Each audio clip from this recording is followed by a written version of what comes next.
Assalamualaikum warahmatullahi wabarakatuh. Halo teman-teman, perkenalkan nama saya Galil Dodo.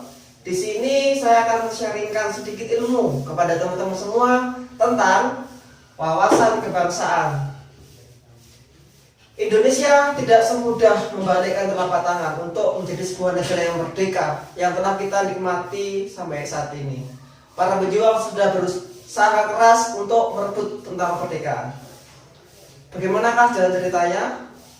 Inilah tentang wawasan kebangsaan. Wawasan kebangsaan terjadi adanya 4 yang disebut dengan 4 pilar negara. Di sini bisa teman-teman lihat ada Pancasila, Undang-Undang Dasar 1945, Bhinneka Tunggal Ika, NKRI yang disebut dengan Negara Kesatuan Republik Indonesia. Awal mulanya ketika pada sidang BPPKI membentuk sebuah bentuk dasar negara, Pancasila. Pembentukan Pancasila atau disebut dengan dasar negara tidak semudah apa yang telah kita perkirakan.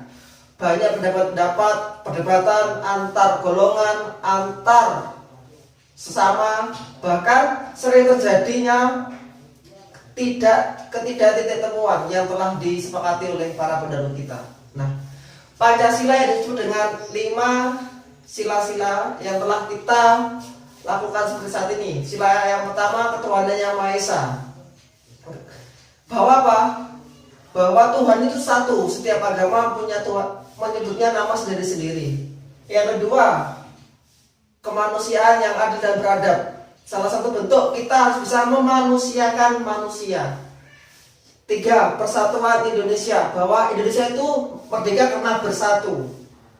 Yang keempat, kerakyatan yang dipimpin oleh hikmat kebijaksanaan dalam permusyawaratan perwakilan. Itulah mengapa negara kita berbentuk negara demokrasi, semuanya dipilih secara langsung oleh rakyat. Setiap dari kita adalah mempunyai hak untuk bersuara. 5, keadilan sosial bagi seluruh rakyat Indonesia.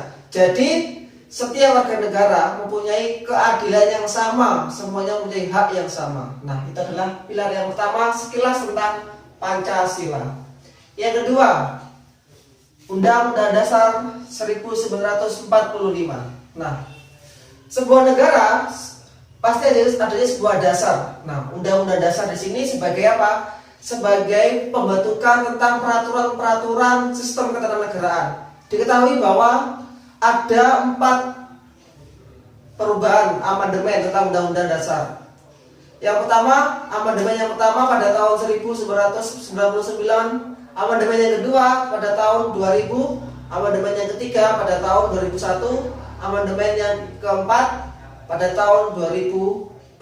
Nah, di situ apa? Bahwa setelah masa Orde Baru, ketika itu banyak perubahan-perubahan. Setelah Orde Baru kan muncul adanya reformasi. Nah, itulah perlu adanya sebuah perubahan-perubahan yang disebut dengan amandemen. Yang ketiga, Bhinneka Tunggal Ika. Bhinneka Tunggal Ika di sini apa artinya? Pasti teman-teman sudah tahu kan? Berbeda-beda tetap satu jua. Jadi Indonesia itu adalah milik semua golongan. Tidak hanya milik satu golongan, tidak milik satu agama, enggak, tidak milik satu suku, enggak. Jadi semuanya mempunyai hak yang sama. Karena apa? Kita adalah satu, Bhinneka Tunggal Ika. Ketika bangsa luar yang mendengar kepada kalian, maka jawablah, jumlah kami hanya satu. Karena apa? Persatuan untuk Indonesia itu lebih dari segalanya. Nah, kayak gitu. Yang keempat, NKRI. Kalau kita flashback ke pasca proklamasi kemerdekaan, bentuk negara kita tidak langsung NKRI yang sekarang. Dulu tuh ada yang namanya berbentuk RIS. RIS itu apa? Negara kita berbentuk United States Republik Indonesia Serikat. Nah, gitu. Karena apa? Adanya bagian-bagian.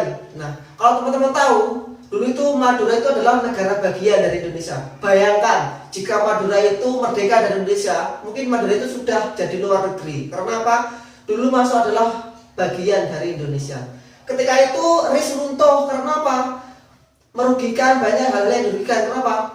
Tidak mempersatukan adanya RIS. Kemudian muncul namanya, berbentuk namanya negara liberal. Indonesia berbentuk namanya demokrasi liberal. Nah, ketika itu Demokrasi liberal berdiri pada tahun 1950 sampai 1959. Ketika itu muncul lagi namanya demokrasi terpimpin. Kemudian berlakunya lagi Undang-Undang Dasar 1945. Ketika masa demokrasi liberal namanya bukan UUD 1945, tapi apa? Undang-Undang Dasar Sementara 1950. Nah, berkat para pejuang-pejuang pendahulu kita, pemikiran-pemikirannya bahwa demokrasi liberal kemudian sudah berakhir menjadi demokrasi terpimpin, kembalinya lagi Undang-Undang Dasar Negara 1945 sampai sekarang ini. Nah, ketika itu muncul namanya pemerintahnya Soekarno disebut dengan Orde Lama. Kemudian berubah menjadi Orde Baru selama 32 tahun. Ketika runtuhnya Orde Baru berbentuk reformasi mulai dari 1998 sampai sekarang, sampai pemerintahnya Pak Jokowi. Demikianlah yang dapat saya sharingkan pada materi wawasan kebangsaan. Mudah-mudahan apa yang telah saya sharingkan bermanfaat bagi teman-teman semuanya. Wassalamualaikum warahmatullahi wabarakatuh. Go LC, go prestasi.